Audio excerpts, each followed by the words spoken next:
Ladies and gentlemen, you're welcome to another season episode of the program. And as you already know, I'm your host, Adesuwa, aka Miss Sunshine. And yes, I am not alone on set. I have with me, okay, I'm going to have to calm down to pronounce his name. It's Emil Biobelemoye Hirai-Garuba. I hope I got that one. Yeah, you actually did. Okay, cool. Okay. Yeah, he is a prolific and creative screenwriter. He is the creative director of Rated E Productions, and yes, one of the writers of the Mnet TV series Tinsel. How are you doing? I'm good. Thank you. Okay, I was hoping I don't pronounce your name wrongly, so we don't get to fight after the interview. No. I never fight when people get my name wrong or anything like that. As long as you're talking to me, we're good. Yeah, but yeah, you did a good job. Oh, thank you. Yeah, you did a good job. Okay, how has it been though? What have you been up to? How has it been? Just Wow. let us into all that. I've been busy. This year has been busy. What are we now? June? Are we in June? Okay. Really? I've been busy. Yeah, been really busy. Started the year off with lots of plans and all those things. You know, you make all these plans and one by one they start like not making sense. But you know, you focus on the things that you need to focus on. I haven't written anything creatively. Well, last year I didn't write anything creatively. I kind of took a break after I wrote Yesterday feature film. Oh. Yeah. That's Genevieve's movie. Yeah, Genevieve, yeah. Oh. And directed by Ishaya Bako, he's my business partner. Oh, cool.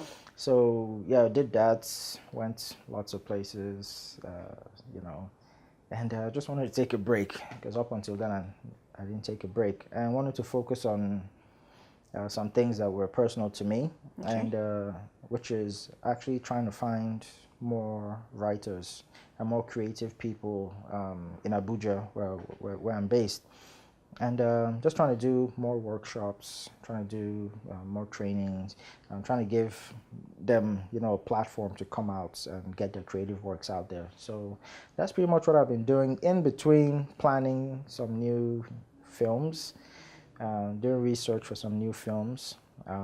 I got back into writing in March, coming up with a historical TV series. I can't say too much about it. Oh, I was hoping you would say that. No.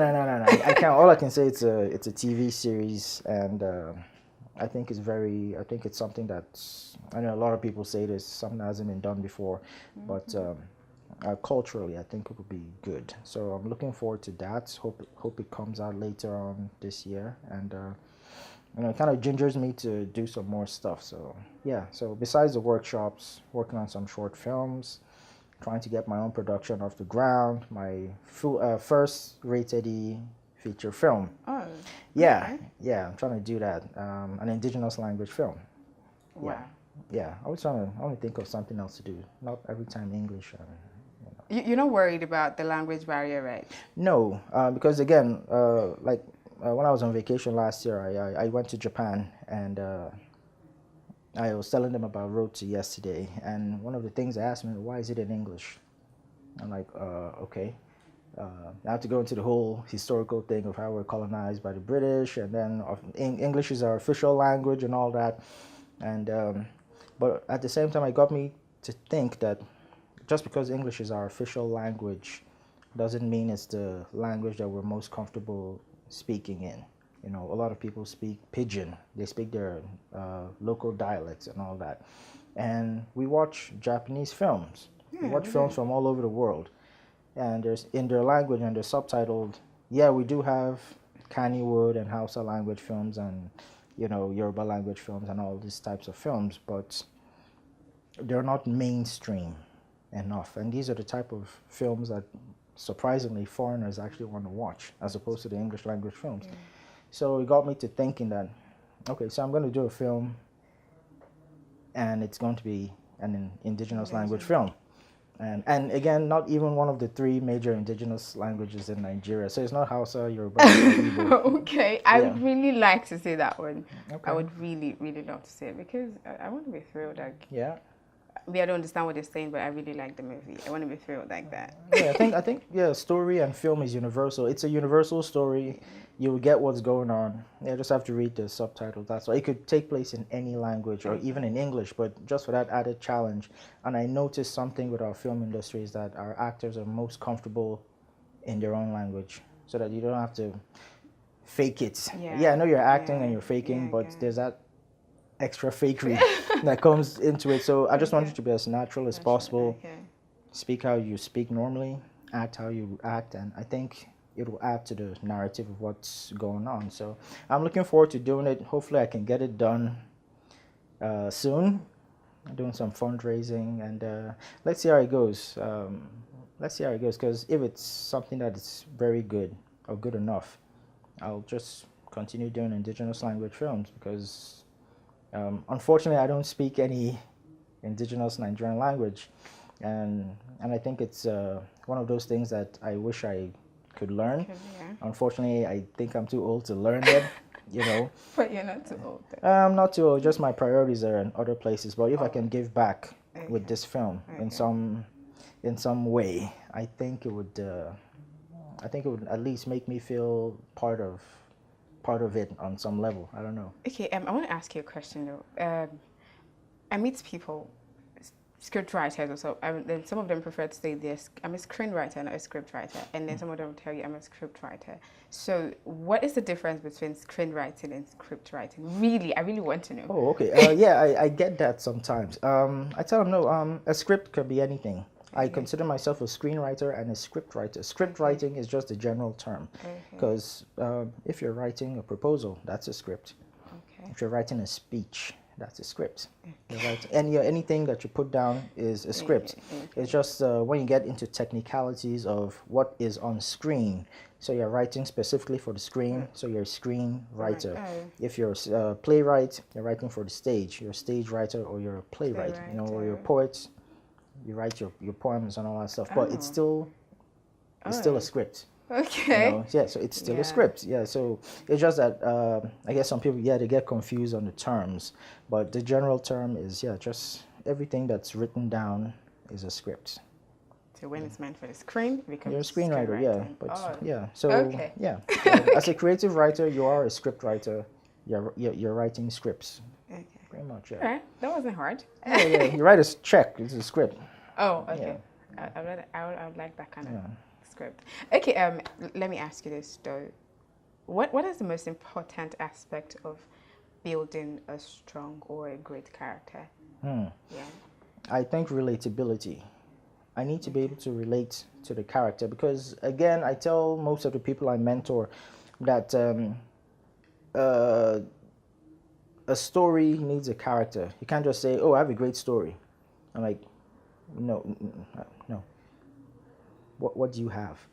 Who tells the story? What am I watching? Who am I following? You know, not just your story. Oh, I have a story about Boko Haram, for instance. I'm like, okay, what is it? Oh, so it's about this person. I say, so it's about a person dealing with what?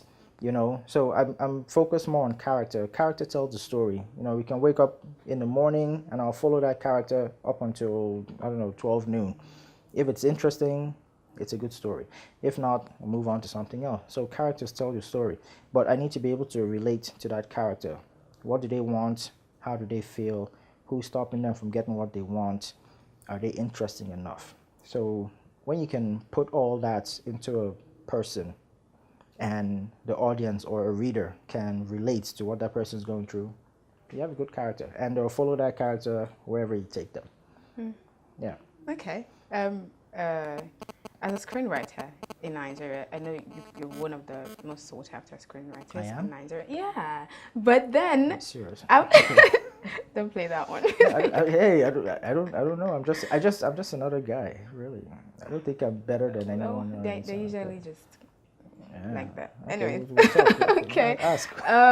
So, but what do you think though that the TV or television or movie or film industry in Nigeria is supposed to be doing for screenwriters that they're not doing? Well, I wouldn't even say it's those platforms. It's not that. I think because all they're given is opportunity. and every opportunity is an opportunity to shine, is an avenue for you to shine. But they're not the ones that take care of the writers. They shouldn't be. Okay. You know. For instance, in America, I was part of the Screenwriters Guild of America. It's a union. They take care of everything, pertaining to the business side of it. They tell you how much you're supposed to get paid. They take care of insurance, all those things, pension. Doing what I do, I don't have a regular 9 to 5 job. I work every day. I don't have a holiday, except I choose to go on holiday. And when you choose to go on holiday, that's money that's being spent, that is not being accrued someplace else. So they would take care of things like pension and all those things. They would fight for you. They provide lawyers for you to go negotiate stuff. So you just have to show up and work. In Nigeria, unfortunately, I feel that we don't have that presence. Yeah, there's a Screenwriters Guild. I'm not a part of it. Why is that? I couldn't find it in Abuja. It's not. I don't know where it is. Yeah, I've checked. I've been in Abuja 8 years. I don't know where it is. I've gone everywhere. I've checked. I've called people. Where's the Screenwriters Guild of Abuja so I can join? I get the usual runaround or something. So I chose not to be a part of it, and I said I'll start my own because what was happening before wasn't taking care of me and the people that I knew. And all of a sudden people came out of the woodwork and said you can't start a new guild. I'm like, why? They're like, you just can't. There's already one that's existing. Come and join this one. Where is it? It's in Lagos. I'm like, but it just became too much of the Nigerian wahala, so I decided to step away from that. But I feel these governing bodies should be the ones to help the writers find jobs, do trainings, take care of them, provide alternate means of survival, because this is all I do. I have no other side hustle. I don't do anything else. All I know is this. I could do something else, but I wouldn't be happy. This is first love, all that stuff, passion. Yeah. So this is what I do 24/7. This is it. And like I said, I don't really have anything to look forward to in terms of when I'm retirement age. There's pension waiting. It's not there. Yeah. So I think these bodies, they need to be empowered either by the people within them, or by the government, or somebody that says, hey, you guys need to do more for writers. Set a minimum, set like a minimum pay for what you do, whether you're writing for TV or writing for feature film. I have a lot of writers, young writers, that ask me, so how much do you sell your script? I'm like, it depends really on the strength of the script or the pedigree of the writer itself, because you've written so many blockbusters ahead, so now you start getting like 2 million or something like that. I don't know who's getting 2 million, I'm just saying. But they're like, is there a minimum I can sell my script from? Like, I don't know. What do you think your script is worth? So now we have to regulate our art. I'm like, this one is 50K. Oh yeah, this one I can write this for 120. Is not a lot of research. Oh, this one I'm adapting a book. It's gonna take like 3 months. So you're giving me 1 million. I'm not doing anything. So you have to start doing that, and it's a hassle. And most people just want to write. You just want to express yourself. You don't want to start counting money, but you're forced to go into the business aspect of it so that there are no managers.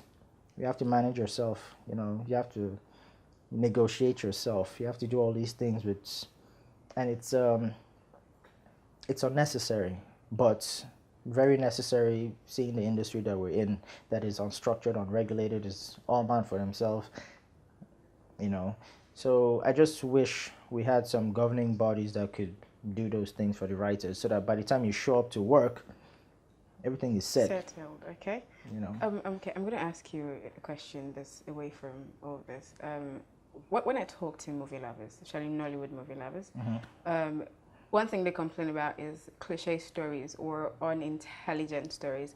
And then I'm like, okay, so who do you think is responsible for this? And most of them would say they don't think it's the actor or the movie producer or director. They think it's the writers of the script. I think they come up with unintelligent or cliche stories.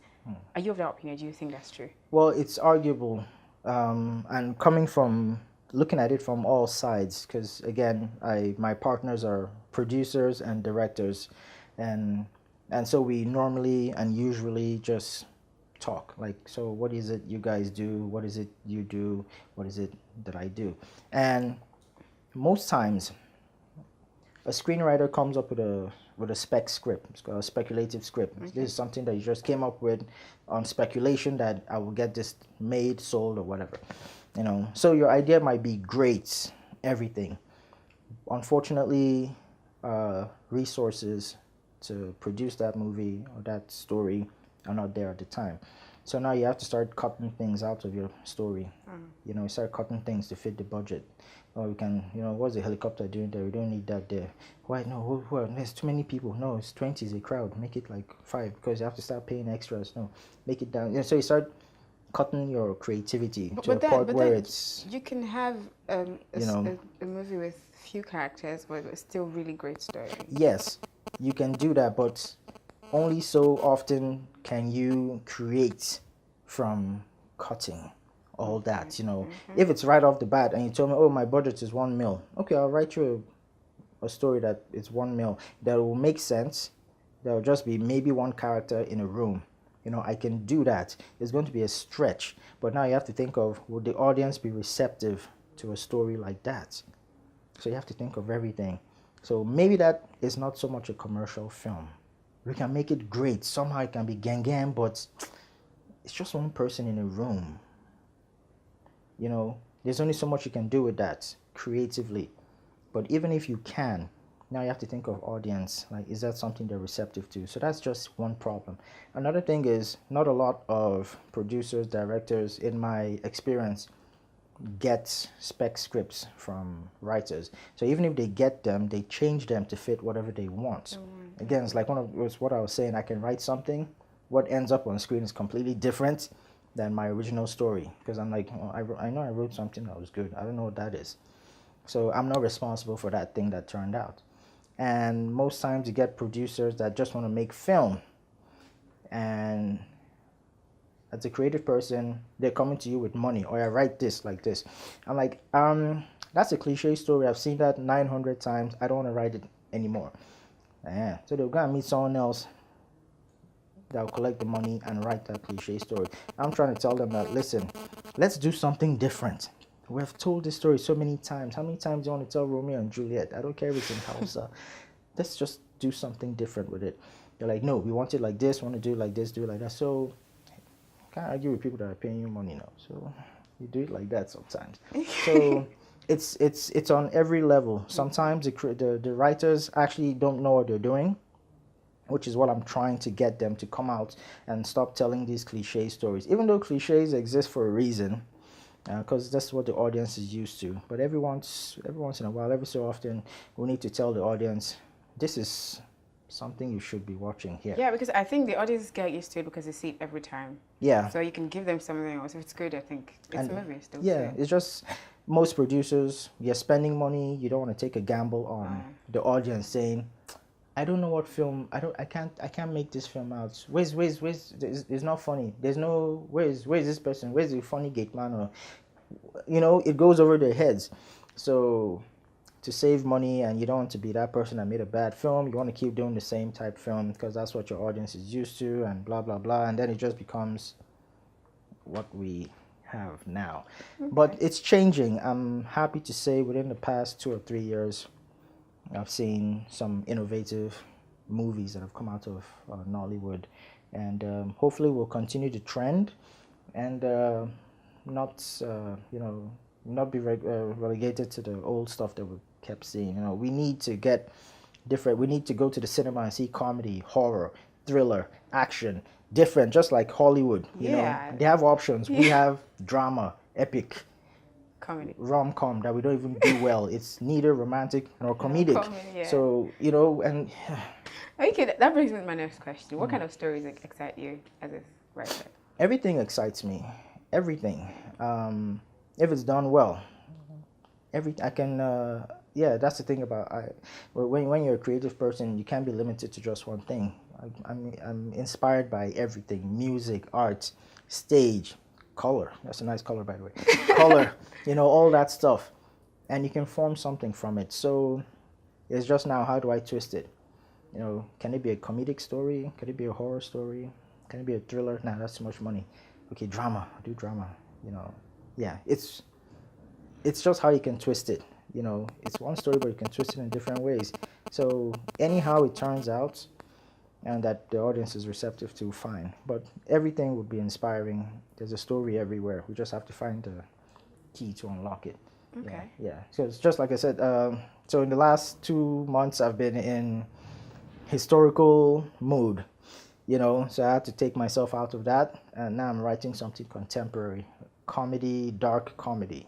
Then I'm going to switch into indigenous language drama. So yeah, just have to prepare for it. Okay. Let me ask you, what's that one story that you want to write but you've not written? That one story with that kind of script or something. Wow. It's not just one. So you have a lot of them. There's so many, and on some level, I know I'm not going to write all of it. You know, I'm not. And this is something I even did. I started doing from last year. My ideas that I knew I wasn't going to write, so I just gave them to the screenwriters. Hey, so this is my idea. Let's collaborate on it. You go write. Just give me story credits and see what you can make from this idea. You know, because it's taking up space in my hard drive. I don't have time to go back to that. I'm looking forward. Because I have so many ideas. I write them down, or some just write them down. It might even be a title. Like, what do you think of this title? Or use it, go and create something. Go.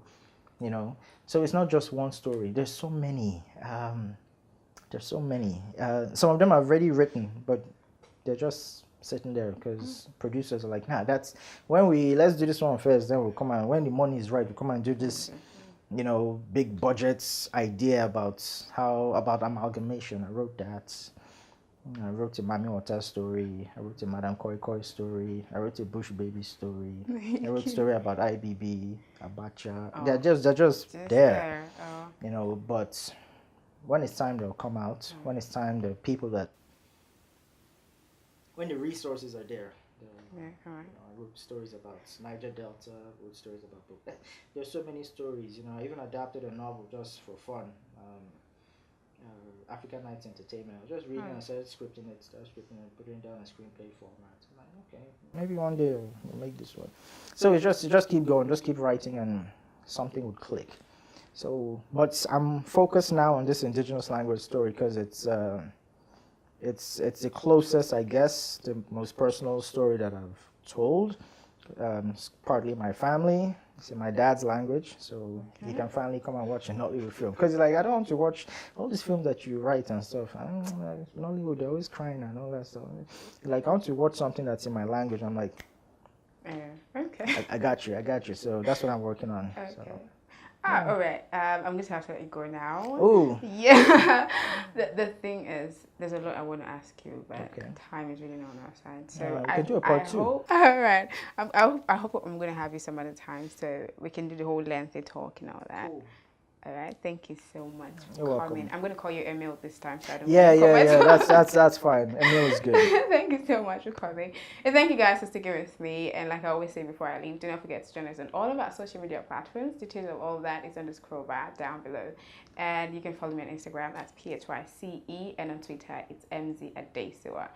And my guest is, just call out your social media handle so I don't... Social media handle. I'm on Instagram as Emil Biobelemoye. Okay. I'm on Facebook as E-Garuba. Okay. I'm on Twitter as Rated EG. Okay, I'm pretty sure I'm somewhere else. You can find me. Okay, you heard all of that. Just look him up and then you can look me up. Thank you guys for sticking with me again and welcome me next time. From me and my guest, it's bye-bye.